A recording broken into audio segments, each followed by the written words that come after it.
Live డెలివరీలు పెడుతున్నారు చూసారా మీరు నెట్లో, లైవ్ డెలివరీలు లిటరలీ. ఏమైంది వీళ్ళందరికీ అనిపిస్తుంటుంది నాకైతే. డెలివరీ అయ్యేటప్పుడు ఎందుకు ఒకప్పుడు హస్బెండ్ ఉండకూడదు అని అన్నారు అంటే, అంటే ఆ డెలివరీ టైంలో ఉండొద్దన్న వైరాగ్యం వచ్చేస్తుంది వాళ్ళకి. ఎగ్జాక్ట్లీ అండి, సంసారం చేస్తున్నాం మనం. అవును, ఆ టైంలో వైరాగ్యం వస్తుంది కాబట్టి వద్దు అనుకున్నాం. కానీ ఇప్పుడు అలా కాదు, డెలివరీ అయ్యేటప్పుడు ఫోటో షూట్ ఉంటుంది అనమాట. అక్కడ బిడ్డ అవసరం, ఇంకొక కూతురు కొడుకున్నారు అనుకోండి, వాళ్ళని కూడా అక్కడ పెట్టేస్తున్నారు.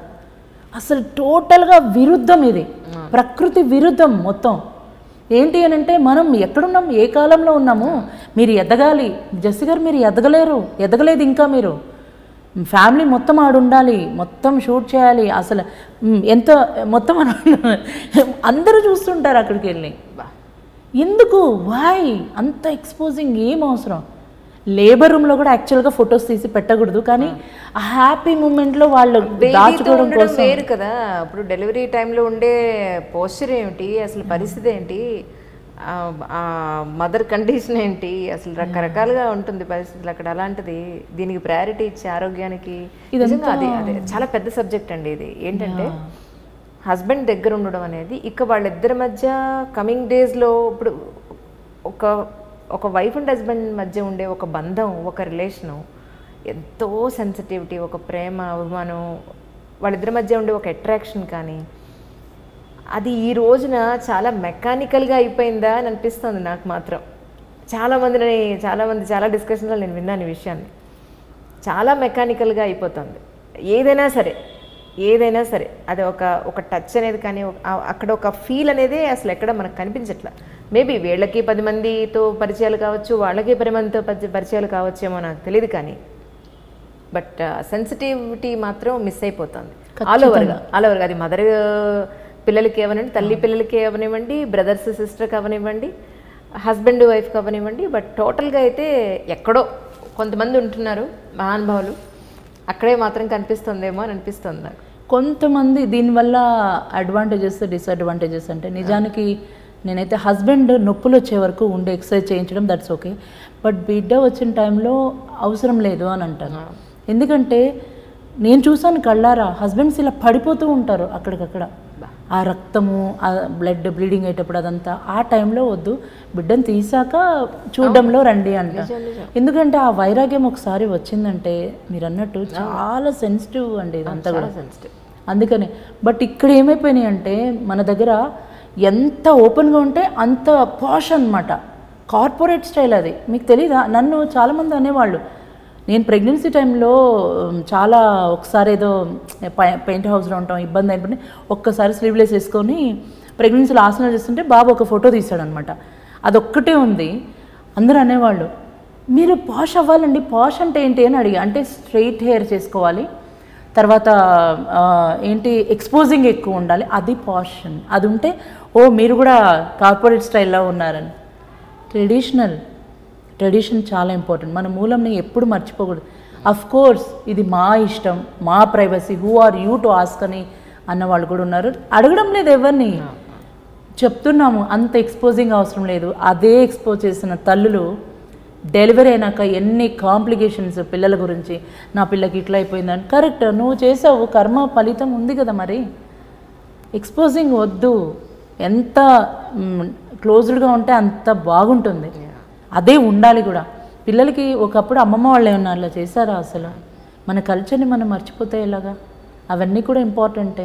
మనకన్నా అదర్ కంట్రీస్ వాళ్ళు మన కల్చర్స్ని బాగా ఫాలో. మనకి ఏమైందంటే అటు వెస్ట్రన్ ఇటు ఇండియన్ రెండు ఇదైపోయి మధ్యలో ఉండిపోతున్నాం. అది వెస్ట్రన్ కల్చర్ని నేను రాంగ్ అనడం లేదు, వాళ్ళ దానికి అది బాగా సరిపోతుంది. క్లాసెస్లో కొంతమందికి చెప్పినప్పుడు గాజు లేకపోతే వాళ్ళందరూ నార్మల్ డెలివరీ అవుతున్నారు కదా అన్న. ఒక్కొక్కరు బాడీ తీరు ఒక్కొక్కరు ఉంటుంది. ఇది కూడా కొంతమంది కరెక్ట్ కాదు అని ఉంటుంటారు. కాదు, కానీ కరెక్టే, ఇదే కరెక్ట్. ఇది ఒకసారి అయితే ఒక ఇంటర్వ్యూ జరుగుతున్నప్పుడు ఒక డాక్టర్ని తిట్టేశారండి, అందరి ముందు పట్టుకొని. నేను ఇలాగే నవ్వుతూ ఉన్నా.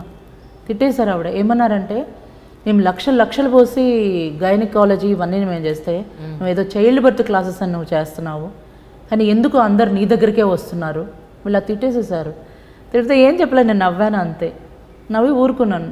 ఏంటి అని అంటే, నేనేమి వెళ్ళిపోయి ఆపరేషన్లు లేకపోతే నార్మల్ డెలివరీస్ నేను దగ్గరుండి సపోర్ట్ చేస్తాం, కానీ బట్ చైల్డ్ బర్త్ ఎడ్యుకేషన్ చాలా చాలా important.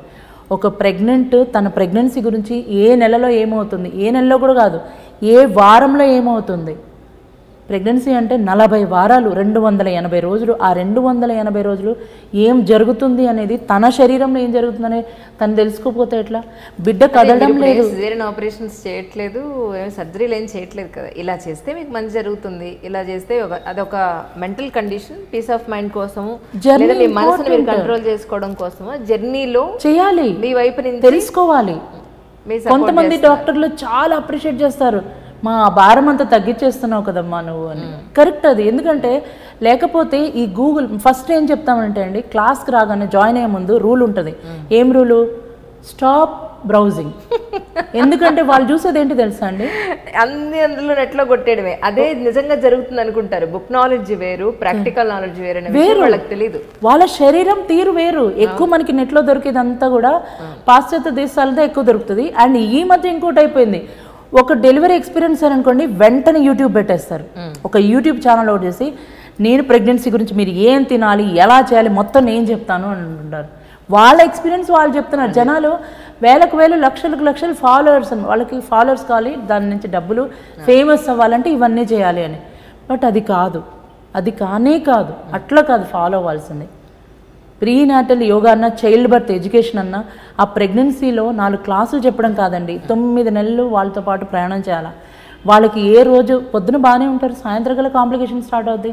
You should be ready at any time. Like నిజం చెప్పాలంటే ఆర్మీలోనే కొన్ని టైమింగ్స్ ఉంటాయేమో కదా ఒక్కొక్కసారి, బట్ ఇక్కడ అట్లా ఉండదు. అర్ధరాత్రి ఫోన్ చేసి నొప్పులు వస్తున్నాయి నేను ఏం చేయాలంటారు. అది నిజమైన నొప్పియా లేకపోతే ఫాల్స్ పెయిన్సా తెలుసుకోవడానికి కషాయం తాగమంటాం. అది తాగి చూడమ్మా ఇప్పుడు. ధనియాలు, సొంటి, జీలకర్ర, కొంచెం బెల్లం అంతా వేసుకొని కషాయం లాగా చేసుకుని తాగి చూడు. దొంగ నొప్పులు అయితే అంటే ఫాల్స్ పెయిన్స్ అయితే ఆగిపోతాయి, ట్రూ పెయిన్స్ అయితే కంటిన్యూ అయిపోతుంది, డైలేషన్ స్టార్ట్ అవుతూ ఉంటుంది. ఇదంతా ఎడ్యుకేషన్ చెప్పాలి ముందే వాళ్ళకి. కొంతమంది ముసలి వాళ్ళు ఉంటారు, మా కాలంలో ఏం చేసామని మేము డెలివరీలు అయ్యాము, ఈ కాలంలో ఈ క్లాసులు అంటే ఏమన్నా అవసరమా, డబ్బులు కట్టి ఎందుకు, ఈ వీడియోలు చూసుకుంటే అయిపోతుంది కదా అని అంటారు. కరెక్ట్, ఆ కాలంలో వాళ్ళు చెప్పింది కరెక్టే, కానీ ఆ కాలంలో ఒకరు ఇద్దరిని కనలేదు. ఆ కాలంలో చాలా ప్రమాదాలే ఎక్కువ జరిగాయండి. వాళ్ళు ఏం చెప్పేవాళ్ళంటే, ఇప్పుడు పాత సినిమాలు చూడండి, తల్లి బాగానే ఉంది, బిడ్డకు ప్రమాదం అయిపోయింది, బిడ్డ చనిపోయింది, లేదా బిడ్డ బాగుంది, తల్లి చనిపోయింది. ఇప్పుడు అవి లేవు. ఒక రకంగా మెడికల్ ఒకటి ప్లస్ ఇదేంటంటే ఎడ్యుకేషన్ కూడా వచ్చింది కాబట్టి. అందుకనే ప్రతి ఒక్క ప్రెగ్నెంట్ తెలుసుకోవాలి, చైల్డ్ బర్త్ ఎడ్యుకేషన్ తెలుసుకోవాలి, చాలా ఇంపార్టెంట్. అది తెలుసుకోకపోవడం వల్ల అద్భుతమైన డాక్టర్స్ వల్ల మంచి జరుగుతుంది. కానీ కొంతమంది డాక్టర్స్ ఫోన్లు వస్తుంటాయి మాకు, మా డాక్టర్ చెప్పారు నా బేబీ బ్రీచ్లో ఉంది, ఆపరేషన్ చేయాలంట అని. ఎన్నో నెల? 5వ నెల. అయ్యో, అప్పుడే డెలివరీ ఎప్పుడు? 9 నెలల దాకా ఉంది, కానీ ఇప్పుడు చెప్పారు ప్రిపేర్ అయిపో అని. ఎవరైనా చెప్తారా ఇట్లా? బేబీ బ్రీచ్ నుంచి నార్మల్ పొజిషన్కి ఎప్పుడు లోపల మారడానికి టైం ఉందంటే ఇంకో 1 వీక్లో డెలివరీ ఉందనంగా కూడా బేబీ తిరిగేస్తుంది. ఒకవేళ తిరగకపోయినా బ్రీచ్ బేబీకి కొన్ని యోగాసనాలు ఉన్నాయి, అవి చేపిస్తాము. చాలా మందికి టర్న్ అయిపోయింది బేబీస్. ఇదంతా ఎడ్యుకేషనే. ఇది తెలుసుకోకపోతే ఎట్లా? యాపిల్ తింటేనేమో పిల్లలు తినకూడదంట, తింటేనేమో కొబ్బరి బోనం కూడా, కొబ్బరి బోనం తాగితే పిల్లలు గుండుతో పుడతారు, జుట్టు ఉండదు అని పక్కింటి డాక్టర్లు శాస్త్రజ్ఞులు చెప్పినవి ఇవన్నీ కూడా. అరటి పండు తినదని కొంతమంది రకరకాలుగా ఉంటాయి నిజంగా వీళ్ళలో నమ్మకాలు ఏంటో చాలా ఉన్నాయండి ఇవన్నీ కూడా. ఎన్ని రకాలంటే నేను అందుకే చెప్తాను, ప్రెగ్నెన్సీ రాగానే మీ పక్కనున్న సైంటిస్టులు ఎక్కువ మంది కనెక్ట్ అవుతుంటారు, జాగ్రత్త. అంటే పక్కింటి వాళ్ళు, ఎదురింటి వాళ్ళు. నిన్న కూడా ఏదో విషయం చెప్పినప్పుడు ఆ అమ్మాయికి మెసేజ్ పెట్టాను అనమాట, ఎవరైతే ఇది చెప్పారో ఆమెతో నాకు ఒకసారి మాట్లాడిచ్చమ్మా అని. ఒక్క ప్రెగ్నెన్సీ ఎక్స్పీరియన్స్ అయిపోతే ఎక్స్పర్ట్ అయినట్టు కాదు, ఒక ప్రెగ్నెన్సీ ఎక్స్పీరియన్స్ అయింది అంతే. బట్ ఇంతమంది డిఫరెంట్ మనస్తత్వాలు, డిఫరెంట్ శరీర తత్వాలు ఉంటాయి, వాటన్నిటినీ తెలుసుకోవాలంటే టైం పడుతుంది. దీంట్లో మాత్రం జయంత్ మేడం నాకు చాలా విషయాలు నేర్పించారు. అండ్ ప్రాణాయామ నేర్పిస్తాము. ప్రాణాయామ అనేది బ్రీదింగ్ అనమాట. ఆ బ్రీదింగ్ తల్లి చేయడం వల్ల లోపల పెరుగుతున్న బిడ్డకి లంగ్ కెపాసిటీ బాగా డెవలప్ అవుతూ వస్తుంది.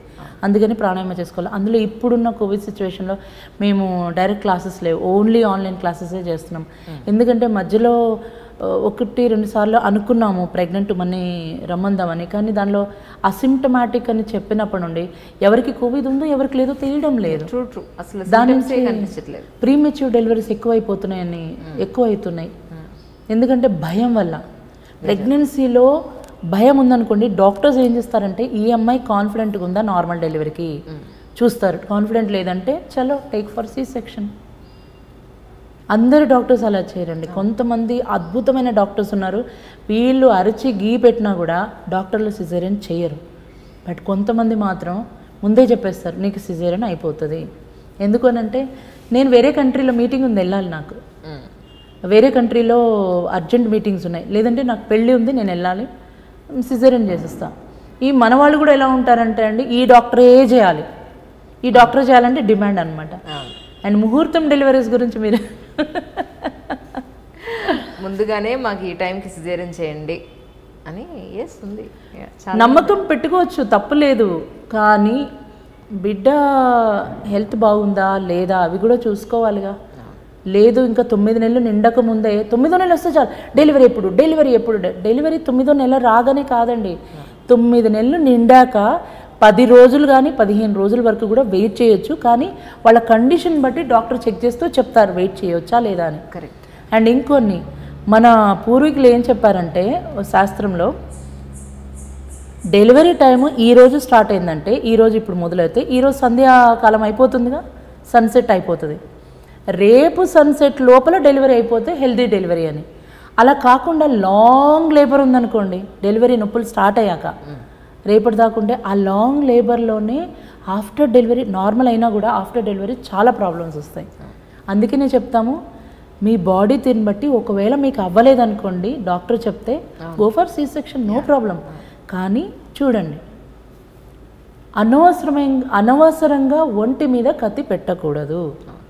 అలా చూసుకోకుండా మీరు చేయండి, బాగుంటుంది అని. అందుకని ఆఫ్టర్ డెలివరీ ఏంటంటే ఆ బిడ్డని ఎలా కేర్ తీసుకోవాలి ఇవన్నీ కూడా ప్రెగ్నెన్సీ మాతృత్వ క్లాసెస్ అంటాం అనమాట. దానిలో ఇవన్నీ కూడా చేస్తుంటాం. For more videos, please subscribe to iDream. Hi, this is Sai Kripa, strength coach. For more videos, please subscribe to iDream. And more videos, please subscribe to iDream Media. Hi, I am Sirisha Reddy, fashion designer. Please subscribe to iDream Media. For more videos, please subscribe iDream Media. Please do subscribe to iDream. Hello అందరికీ నమస్కారం, నేను మీ getup Srinu. Please subscribe to iDream Media. iDream అంటే నా కళల channel subscribe చేసుకున్నారు, నోరు తిరుగుతలేదు, మీరైతే గంట గుర్తు కొట్టండి.